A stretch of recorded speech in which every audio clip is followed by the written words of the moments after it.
reflux disease is a muscle disorder. It's a problem with a muscle called the lower esophageal sphincter, which is like a rubber band around the bottom of the esophagus. That muscle is supposed to prevent you from letting stomach contents getting back up into the esophagus. The disorder known as gastroesophageal reflux disease is a problem where that muscle is not functional or doesn't function correctly.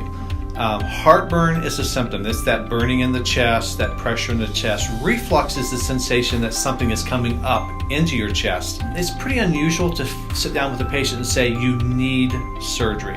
What we try to do is sit down with them saying, okay, this is your disease and here's how you can manage that medically or cure it surgically, and try to give patients enough information to be able to make a good health decision for themselves. So if you're going to manage it medically, you got to address both the acid level and the volume. So the acid level is managed with medications primarily. The volume control, that's the lifestyle stuff. That's avoiding large meals, not going to bed on a full stomach, avoiding trigger foods, things that we know affect that sphincter muscle from working correctly. Curing the disease is an entirely different animal.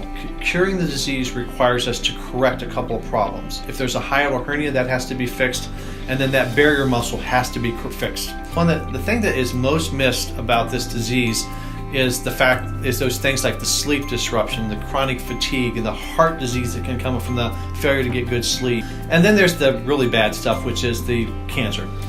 We know that esophageal cancer, particularly adenocarcinoma of the esophagus, is caused by reflux disease.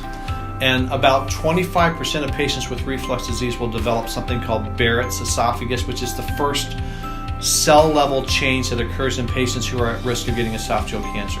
Communicate with your family physician that you're having issues either with uncontrolled symptoms, concerns about the long-term effects of the disease, concerns about being on the medications long-term. Whatever is driving you to want to know more, talk with your family physician. Get a referral to the Heartburn Treatment Clinic and get in to see us, and we can begin the diagnostic process for you to sort out what the problem is and come up with a strategy going forward as to how to best manage that problem.